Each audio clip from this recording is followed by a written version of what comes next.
Oke. Podcast itu ceritanya. Teman-teman ya. Iya. Sebelumnya aku pribadi mengucapkan terima kasih untuk Pak Sandi sudah menyempatkan waktu untuk jadi narasumber dalam tugas PPG saya. Yang pasti di sini ada beberapa hal yang mesti ditanyain, lebih kepada pengalaman Pak Sandi sebagai guru olahraga yang saya pikir sangat berkompeten, mulai dari pengalaman, mulai dari hal-hal yang sudah dilakukan selama jadi PNS di Muratara kan. Saya pikir pengalaman-pengalaman ini bakal menjadi solusi atau jawaban untuk permasalahan-permasalahan yang saya hadapi dalam perkuliahan PPG ini. Ya, mungkin itu untuk pembukaan Pak Sandi. Yang pasti di sini ada beberapa hal atau permasalahan yang pengen saya tanyakan, lebih kepada pengen tahu seperti apa sih jawaban atau dari pertanyaan yang menurut saya ini seharusnya saya harus mencari solusi, lebih kepada untuk pemecahan masalah saya untuk nanti tugas dalam PPG. Oke, bisa kita mulai ya? Iya, siap. Oke, untuk yang pertama ini menyangkut topik masih dalam menyangkut proses pembelajaran. Ini lebih ke kaitannya kepada hubungan pendidik sama orang tua. Dalam artian terkadang pribadi saya ini masih menemukan hubungan saya dengan orang tua peserta didik itu masih sangat terbatas. Nah, mungkin di sini ada yang ingin saya tanyakan, menurut Pak Sandi, hal-hal apa sih yang menyebabkan adanya keterbatasan hubungan antara pendidik dengan orang tua? Iya. Ya, pertama-tama sama-sama ya Pak, telah berkenan hadir di tempat saya ya. Siap. Telah bisa datang. Jadi pertama kali saya kenalkan dulu, nama saya Sandi Satrio, ya, tugas di Kabupaten Sirawas Utara, Kecamatan Karangjaya sebagai guru olahraga di SDN 2 Karangjaya. Ya. Karena bertepatan Pak Rahmat datang ke rumah saya pada sore hari ini untuk sharing, jadi sharing ya Pak ya. Kalau misalnya saya berkompeten, mungkin saya tidak terlalu di bidang itu, mungkin ada yang lebih lagi. Kita sebagai sama guru mungkin sharing aja. Jadi hal-hal yang dipengaruhi tentang hubungan antara guru dan orang tua itu ada beberapa hal. Terutama pertama lingkungan, kedua pendidikan, dan ketiga budaya. Kalau menurut saya, pertama lingkungan mempengaruhi tentang hubungan harmonis atau tidaknya suatu pendidik dengan orang tua murid. Kenapa? Karena misalkan jika lingkungan itu baik, maka hubungan harmonis yang terjadi antara pendidik dan orang tua murid tadi bisa terjalin harmonis juga. Contoh dalam hal di tempat saya di Muratara, kebanyakan orang tua murid sulit bekerja sama dalam mewujudkan suatu hubungan yang harmonis dengan pendidik dikarenakan lingkungannya tadi.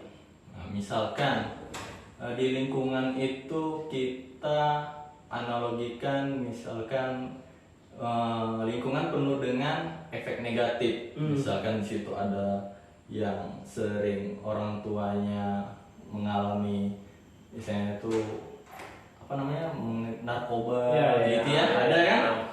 Makanya masalah di Muratara itu banyak kejadiannya narkoba, ngobat gitu kan, obat.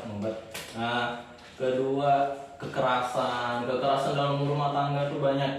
Ya, jadi hubungan itu tidak bisa terjalin jika salah satu dari faktor itu tidak terpenuhi. Ya.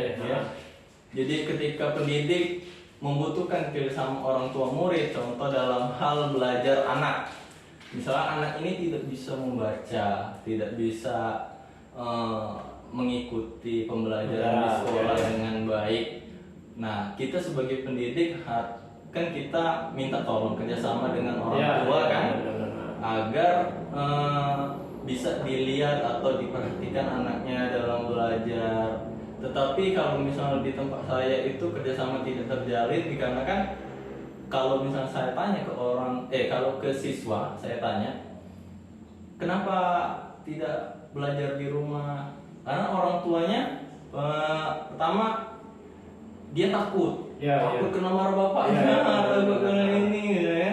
Jadi kita harusnya bekerja sama, kita sebagai pendidik mengajari anak di sekolah, sedangkan di rumah orang tua yang mengajari si anak tadi, itu tidak terjalin kerjasama itu. Hubungan timbal balik di situ tidak bisa. Kedua, apa tadi yang kedua? Tentang pendidikan. Ya, pendidikan. Pendidikan mayoritas di tempat saya itu hanya rata-rata lulusan SMP. Atau banyak juga yang tidak bersekolah.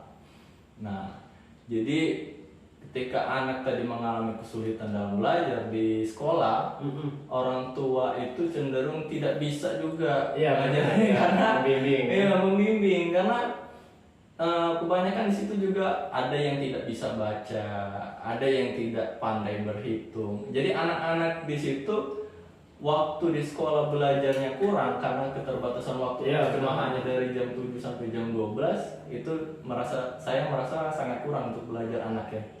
Nah, harusnya didapat ditambahan di rumah, sedangkan anak itu tidak dapat karena tidak bisa orang tuanya tadi membimbing karena itu tadi ada yang juga meskipun pendidikannya tinggi, sudah sarjana atau sudah SMA lah taruhlah rata-rata di situ, dia kebanyakan sudah waktunya habis di kerja. Ada yang motong karet atau nyadap karet biasanya, ada yang di sawit. Ketika sampai di rumah orang tuanya sudah capek, jadi sudah malas dia mengajari anaknya tadi.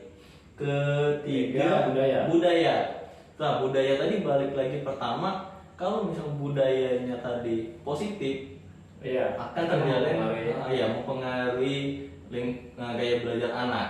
Tapi kalau misalnya budayanya negatif, nanti anak juga ikut terpengaruh. Itu tadi budaya di sana cenderung anak-anak mudanya terkena narkoba gitu kan.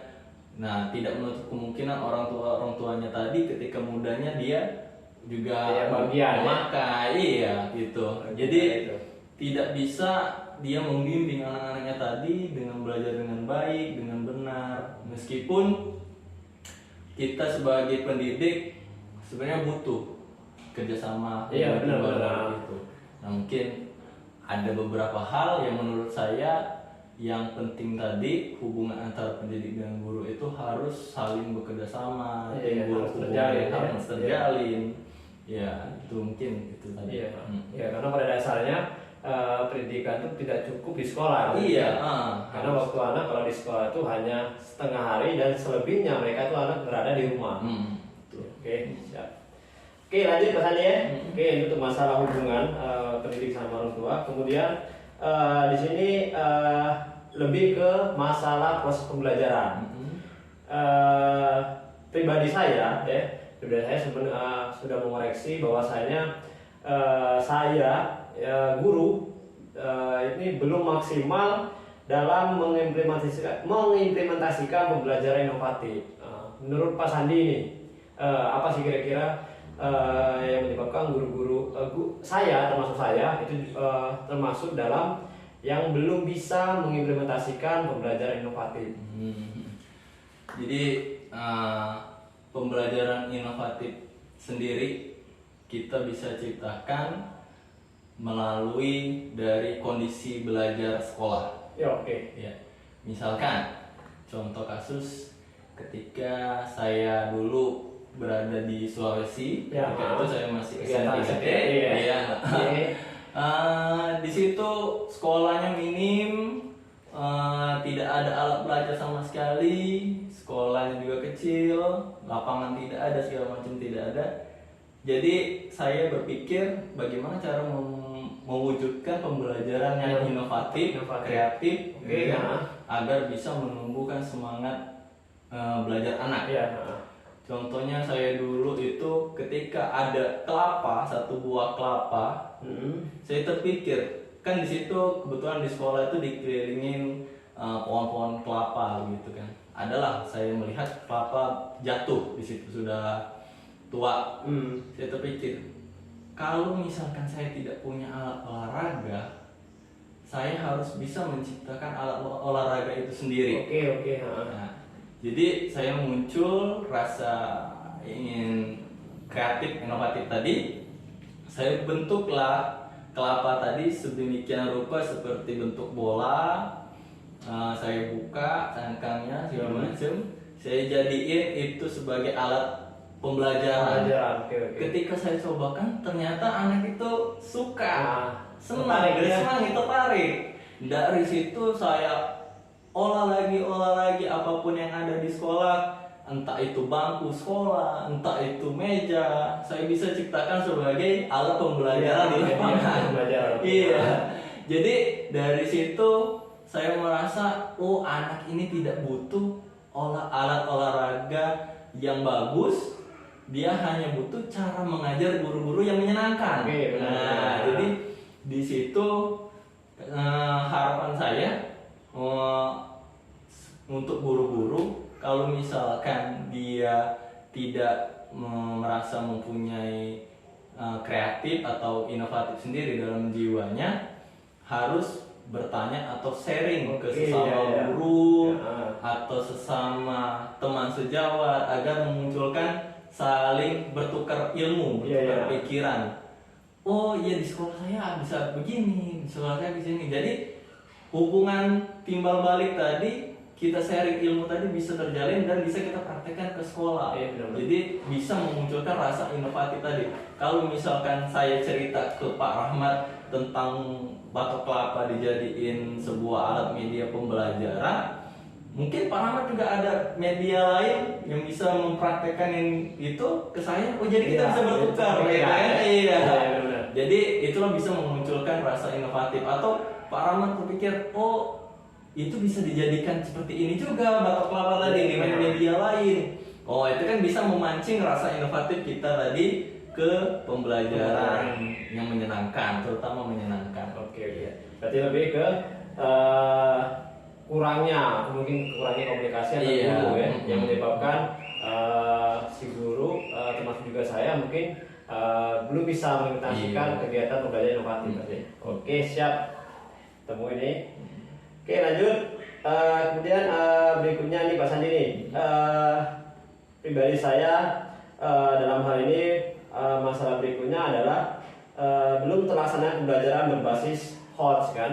Kalau sekarang kan emang rata-rata pembelajaran sudah berbasis HOTS yang dalam artian pembelajaran itu sudah mengarah ke pemikirannya tingkat tinggi, bukan hanya sekedar 1 tambah 1 2 ya kan. Dan kalau sekarang itu sudah mengartikan pembahasan sudah lebih luas ya. Nah mungkin sedikitlah berbagi mungkin Pak Sandi apa sih sebab-sebab guru ini belum bisa menerapkan pembelajaran yang berbasis HOTS ini. Iya. Sebab mungkin guru yang belum bisa menerapkan pembelajaran HOTS di sekolah itu mungkin ada beberapa faktor menurut saya. Mungkin salah satunya saja ya. Salah satunya kita itu ketika dalam pembelajaran tidak mengarahkan ke anak untuk menemukan sesuatu yang baru. Jadi di dalam pembelajaran HOTS tidak hanya kita mengasih soal-soal yang susah untuk berpikir kritis, bukan hanya itu. Tapi kita di dalam pembelajaran, terutama di olahraga, kita bagaimana cara memancing anak agar dia menemukan menemukan dan discovery pembelajaran yang kita inginkan supaya lebih bisa tercapai ke anak. Nah, misalkan kita dalam pembelajaran atletik itu kita ajak bermain, tapi dalam lingkup materi yang permainan itu mengarah ke materi sebenarnya. Misalkan dalam materi yang anggap mudah aja kita sebagai tentang lari misalnya, lari entah lari sprint, entah lari estafet gitu kan. Jadi anak itu kita ajak bermain karena dalam prinsip olahraga itu ada 3. Pertama fun, mobile, dan safety. Iya. Ketika anak itu sudah fun, sudah senang, ya, mereka pasti akan bergerak dan akan memunculkan rasa ingin menjadi lebih baik. Nah, kita bikin sebuah permainan, contohnya tadi misalkan permainan namanya kupu-kupu hinggap. Nah, kupu-kupu hinggap ini kita bentuk permainannya, pokoknya dasarnya intinya itu dia itu lari nanti hinggap ke teman-temannya yang bikin barisan dan mengejar temannya yang satunya. Nah, itu sudah membentuk mobile, bergerak. Dia intinya pertama lari, bergerak tempat ke tempat yang lain teman-temannya tadi. Nah, nanti kita pancing lagi, kita beri arahan apa yang kalian telah lakukan sebagai gerakan tadi. Nah, kita bikin pancingan dan segala macam untuk mengarah ke materi itu. Nah, kita bisa memunculkan rasa hot tadi ke anak. Dan kita setelah pembelajaran itu sudah dilaksanakan, kita kembali tanya ke anak. Dengan kembali tanya, kita evaluasi apa yang telah kalian lakukan, latihan apa, baru kita jelaskan. Nah, itu dia menemukan, oh Pak, saya tadi melakukan gerakan lari ini, begini, gitu kan. Oh, jadi dia sudah menemukan inquiry tadi, bahwa dengan gerakan tadi dia bisa memunculkan suatu materi pembelajaran yang ingin kita capai. Nah, itu bisa masuk ke dalam tujuan pembelajaran itu tadi. Oke, berarti lebih kesimpulan yang bisa saya tarik, lebih kepada guru belum adanya pengarahan pembelajaran mengarah ke arah tujuan pembelajaran yang coach itu ya. Lebih kepada mungkin selama ini pembelajaran yang dilakukan hanya sebatas belajar, gerak, selesai gitu kan. Misalnya kita materi sepak bola, kita pemanasan, kita ambil bola, ini bola nih. Udah kita tahu ini bola pasti tendang. Nah, ini nggak mengarah itu memancing menemukan ngapain gitu ya. Oke, sip, mantap. Oke, lanjut ya, tadi ya.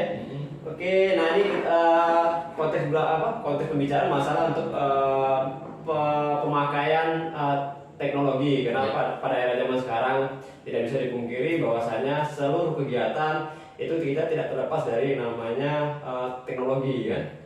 Sama halnya dengan pembelajaran. Dengan pertanyaan yang sama misalnya Pak Sandi, apa sih yang menyebabkan jika bakal guru itu tidak mampu, bisa dikatakan tidak mampu mengoptimalkan di zaman sekarang teknologi untuk pembelajaran. Ya, jadi untuk pemanfaatan TIK tadi dalam pembelajaran, terutama pada tempat saya, yaitu di Muratara, di Karangjaya khususnya, yang menyebabkan faktor itu tidak bisa jalan, yaitu pertama guru-guru senior yang gaptek. Jadi dia tidak bisa mengikuti perkembangan teknologi seperti sekarang. Misalkan kita melalui Zoom, melalui Google Classroom, WA dan segala macam, mereka tidak bisa mengikuti. Mereka hanya bisa memberikan pembelajaran secara konvensional, secara kuno misalnya, pada buku. Berpusat pada buku.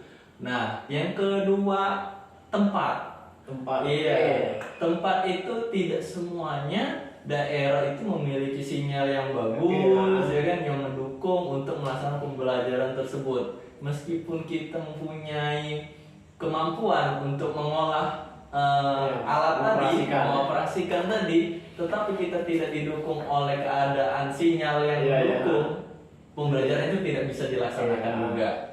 Yang ketiga, kalau kita berhubung dengan TIK, berarti kita harus berhubungan dengan gadget, alat.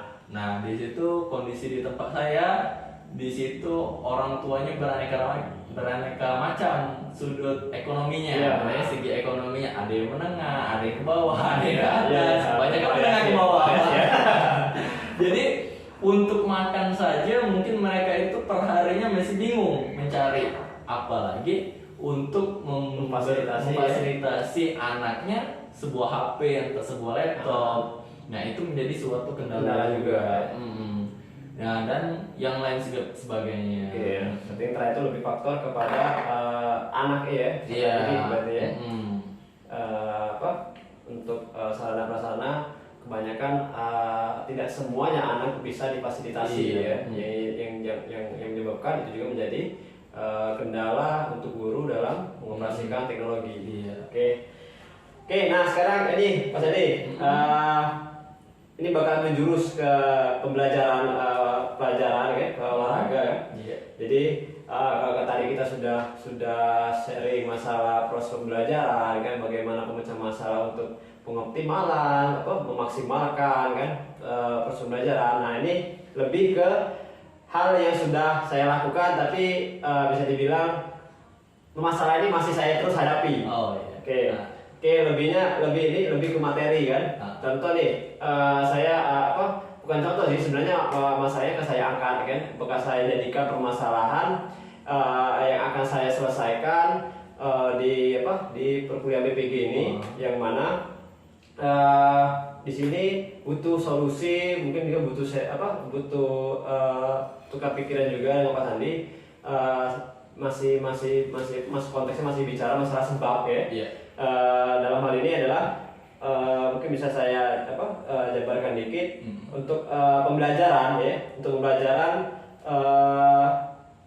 anak yang saya beri pembelajaran itu, motivasi belajar mereka itu masih sangat rendah, terutama ini di materi kebugaran jasmani dan bola basket. Nah, menurut Pak Sandi nih pengalamannya nih, apa sih biasanya yang menyebabkan anak-anak ini untuk di materi-materi tertentu motivasi belajarnya atau semangat belajar mereka tuh bisa dibilang apa adanya lah ya, yang penting jalan, olahraga jalan, kalau udah selesai gitu. Oke. Yang menyebabkan pembelajaran pada bola basket ya? Iya, bola basket. Intinya pada bola basket. Pada pembelajaran kita di olahraga di Penjaskes, pembelajaran bola basket itu untuk saya jabarkan dari SD, SMP, SMA gitu ya, untuk tingkat. Kalau di SD kita lebih mengenal untuk perkenalan olahraganya. Kalau dia masuk ke SMP sudah masuk ke teknik. Sedangkan di SMA baru sudah masuk ke produk. Nah, saya jabarkan untuk perkenalan atau mengenalkan anak di SD tidak sama dengan di SMP dan di SMA. Oke, benar. Ya. Jadi kalau misalkan selama ini maaf kata guru-guru yang senior yang dia masih memakai cara lama, betul. dia menyamakan pembelajaran olahraga terutama basket tadi sama kayak SD, SMP, SMA. Pertama sejarah. Ukuran lapangan. Gitu. Teknik. Dan harus kalian itu begini. Padahal tidak sama, ya. Jadi di SD itu kita hanya mengenalkan, apalagi kita tugasnya penjas. Itu tadi di awal kita masuk lagi ke mobile. Kalau sudah fun, kita sudah jelas mobile, bergerak. Yang penting anak itu gerak, senang, berkeringat, aktif, gitu kan? Tujuan pembelajaran tersampaikan. Tujuan pembelajaran tersampaikan. Jangan dulu kita mengenalkan teknik. Apalagi kita mengenalkan peraturan. Apa itu segala macam. Itu nanti di usia SMP dan SMA. Ketika mereka sudah masuki jenjang itu, barulah kita mengenalkan ke basket yang sebenarnya. Nah, kalau untuk di SD, misalkan kenapa anak itu tidak antusias dalam pembelajaran? Kalau misalkan tidak antusias, kita bisa menggunakan beberapa cara. Pertama, cara itu jangan gunakan dengan media yang sebenarnya. Nah, maksudnya kita gunakan, misalkan kita biasa menggunakan bola basket, kita gunakan apa? Ada bola mainan anak yang karet, gitu kan? atau bola plastik, bola atau balon gitu kan, jangan kita langsung kita kenalkan begini nak cara mendribble yang baik tuh begini gitu kan, cara main ini gini segala macam. Tidak usah. Jadi kita tuh biarkan anak itu mengeksplor dulu. Kita lihat plak, sudah mereka entah itu bola itu dipantulin ke atas, entah bola itu dipantulin ke tanah, entah dia oper ke taman. Setelah kita perhatiin, kita observasi, kita panggil beberapa anak. Contoh gerakan yang kalian lakukan tadi.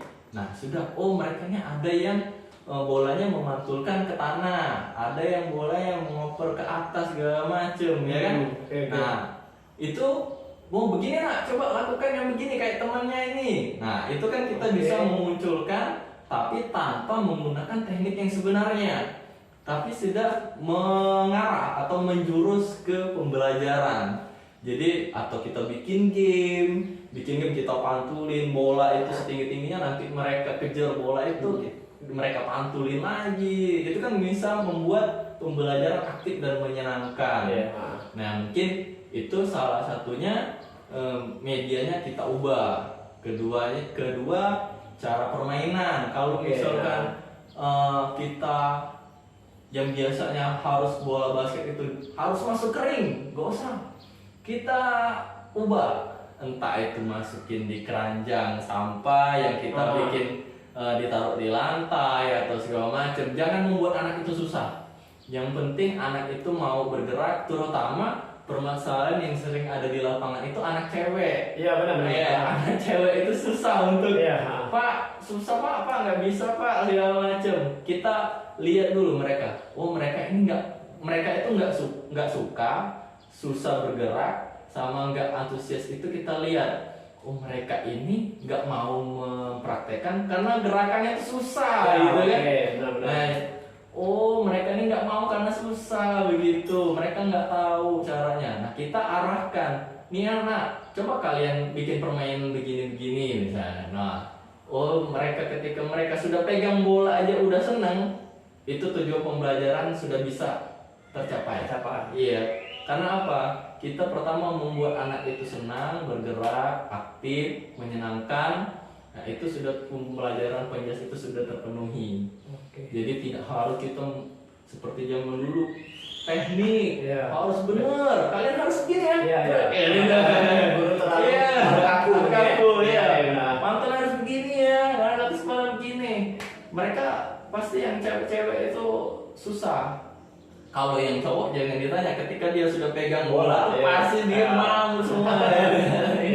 Ya mungkin salah satu pembelajaran basket itu menurut saya sih media sama caranya aja kita ubah kita variasikan ya. Iya, jangan sampai kita samakan di SD sama, SMP sama, SMA sama, nanti anak itu yang ada bosen. Iya benar. Iya. Jadi kita harus ada tahapan. SD itu pengenalan, SMP itu teknik, SMA itu baru menciptakan produk. Nah, itu. Jadi bisa disimpulkan banyak hal hal yang menyebabkan masalah yang kita bahas tadi adalah pertama guru terlalu kaku dalam memberikan pembelajaran, kemudian juga terlalu membatasi misalnya. Dan terakhir juga guru tidak variatif dalam pembelajaran. Oke, nih, nah terakhir ini Mas Andi, masih dalam konteks pembelajaran nih, lebih fokus lagi ke materi terkhusus ini, materi masih di kebugaran jasmani tapi fokusnya kepada materi gerakan push up dan sit up. Hampir rata-rata nih kalau saya perhatikan ya, untuk materi ini anak-anak tuh antusiasnya masih agak terlalu rendah. Bukan dibilang agak mungkin terlalu rendah ya. Kita mantapkan terlalu rendah karena melihat pertama gerakan ini bagi mereka mungkin terlalu susah atau belum pernah mereka lakukan kan. Nah mungkin menurut Pak Sandi ini apa sih sebab lain yang menyebabkan antusias anak berkurang atau tidak sama sekali untuk melakukan proses pembelajaran di materi tadi. Nah, untuk pembelajaran push up dan sit up itu mungkin permasalahannya hampir sama mungkin setiap sekolah itu, terutama anak-anak itu susah melakukan. Nah, yang kedua itu mungkin kita sudah melakukan gerakannya kurang tepat. Ya, benar, gitu benar. kan? Ya, benar. Salah satu permasalahan. Iya. Jadi kalau menurut saya tujuannya nanti supaya misalkan memunculkan rasa antusias anak itu dengan cara kita lihat dulu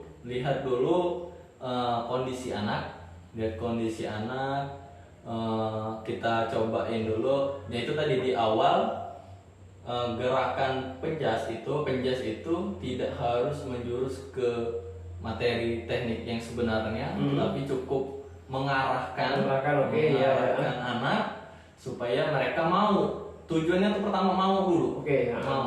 Mau memunculkan itu ya. Memunculkan rasa itu dulu agar apa? Ketika mereka sudah otomatis mau tanpa paksaan, pasti nanti kegiatan selanjutnya itu gampang. Tapi dengan syarat tidak memaksakan anak untuk bergerakan yang benar. Ya. Karena apa? Karena pertama kondisi fisik anak tidak sama. Iya, benar. Ya kan? Mungkin ada yang cepat bisa menangkap gerakan tersebut, melakukan itu push up dan sit up, mungkin ada. Yang kedua mungkin posisi atau postur badannya ada yang gemuk, ya kan? Ada yang biasanya mungkin dia tidak pernah melakukan itu jadi kaku gitu kan. Jadi kita lihat kondisi anak itu berbeda-beda karena setiap anak itu mempunyai atau dia itu kemampuannya itu lain-lain. Jadi tidak bisa kita samakan. Rasanya pertama itu tadi mau melakukan aja udah cukup. Pak, saya tidak bisa melakukan, nggak apa-apa, yang penting usaha dulu. Penting ada usaha dulu. Iya, tidak harus benar. Sama seperti kita materi senam lantai, ada gerakan contoh pembelajaran di guling depan dan guling belakang. Kan kebanyakan anak itu terutama yang cewek susah, mengalami kesulitan. Pertama dia itu takut, kedua itu postur badannya ada yang gemuk gitu kan. Jadi takut dia itu pasti pertama takut. Nah, kita hilangkan rasa takut itu dengan memberi mereka kesempatan. Kesempatan yang berupa apa? Mau melakukan. Nah, yang pertama dia itu mau melakukan dulu. Jadi antusias ketika rasa itu muncul, lambat laun nanti antusiasnya akan bertambah. Kita biarkan saja dulu. Pertama mungkin dia masih ragu-ragu. Pertama takut, kedua ragu-ragu. Mungkin lama-lama dia mencoba. Lama-lama dia ini mau melakukan, bisa meskipun dengan belum benar, belum sempurna gitu kan. Yang penting mereka kuncinya mau dulu. Oke, berarti inti dari semua ini bisa kita simpulkan bahwasanya bukan hanya berfokus pada peserta didik untuk melakukan, tapi guru juga harus mau untuk terus belajar, memperbaiki diri, menambah wawasan dalam proses pembelajaran yang mana nanti setiap problem-problem yang dihadapi itu ada semua solusi yang kita terima kan.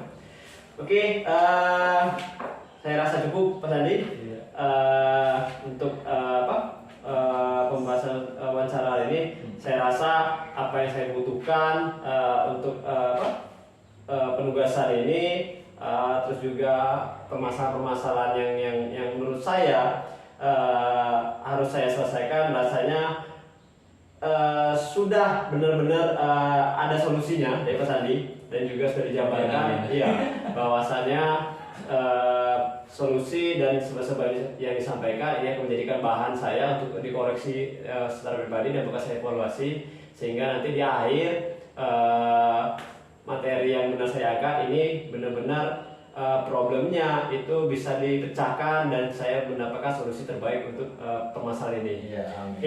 Yang pasti di sini saya ucapkan terima kasih Pak Sandi. Ada satu yang kurang, mungkin Pak Sandi bisa perkenalkan diri dulu, karena Pak Sandi ini menurut saya bisa dibilang kenapa saya milih Pak Sandi, karena menurut saya orangnya pertama berkompeten, kemudian juga pengalaman yang sudah beliau jalankan sejauh ini menurut saya mesti dibagi ke saya, makanya saya menyempatkan waktu untuk wawancara. Mungkin Pak Sandi bisa memperincikan atau memperjelas Pak Sandi, gambaran Pak Sandi sekarang seperti apa, guru di mana, kemudian juga sekarang mungkin ada yang menjabat di satu organisasi di tempat bekerja atau gimana, mungkin bisa sampaikan sebagai referensi. Pak Sandi. Ya sebelumnya saya perkenalkan dulu, nama saya Sandi Satrio, guru di SDN 2 Karangjaya, Kabupaten Musirawas Utara, tepatnya di Kecamatan Karangjaya. Sampai dengan saat ini, insya Allah kalau misalkan masih dipercaya, Oke. saya masih menjabat sebagai Ketua KKG PJOK di Karangjaya, di Kecamatan Karangjaya. Oke. Terus ikut dalam organisasi KORMI, Komite Masyarakat Rekreasi Indonesia, dan menjabat sebagai Wakil Ketua Event Masyarakat di situ. Dan nanti ketika kita ada event-event segala macam, nah saya itu. Lalu di KORMI juga saya ikut di dalam cabur ASKI, Asosiasi Senam Kesegaran Indonesia, dan di KONI Petang. Lalu di KORMI juga menjabat satu lagi di bagian pengurusan Portina atau olahraga tradisional. Dan baru-baru ini juga insya Allah kalau misalnya tidak ada halangan, mungkin di bulan Oktober mulai pendidikan guru penggerak. Oke. Ya, penggerak di angkatan 7. Sebenarnya di angkatan 6, cuma karena pengajar praktiknya belum ada di Kabupaten Musirawas Utara, jadi nanti barengan dengan angkatan 7 pelatihannya. Dan mungkin masih ada beberapa lain lagi, mungkin ya cuma cukup sampai situ aja ya. Perkenalan. Ya mungkin harapan saya untuk pendidikan profesi guru ini lebih banyak lagi kuota-kuota yang diterima, khususnya di Unsri ya, di APTK Unsri. Kenapa? Karena banyak guru-guru kita yang sebenarnya berkompeten di bidangnya, punya kualifikasi, punya kualitas yang memadai, tapi belum mempunyai kesempatan itu karena keterbatasan kuota. Ya. Jadi tidak dipungkiri dengan sertifikasi ini juga bisa menunjang kesejahteraan guru. Ya. Jadi saya besar harapan saya nanti kedepannya mungkin kuota PPG khususnya di PJOK bisa ditambah dari pusat terus berlanjut dan bisa memperbaiki pendidikan di Indonesia. Oke, amin. Ya. Oke, terima kasih Pak Sandi untuk kesempatannya. Sukses terus Pak Sandi. Semoga apa yang dia harapkan, yang pengen dijalankan ke depan itu terlaksana. Yang pasti semuanya lancar, sehat terus, dan di tempat pengabdian itu selalu berkontribusi yang baik untuk kita. Oke, thank you Pak Sandi. Terima kasih sama-sama. Oke.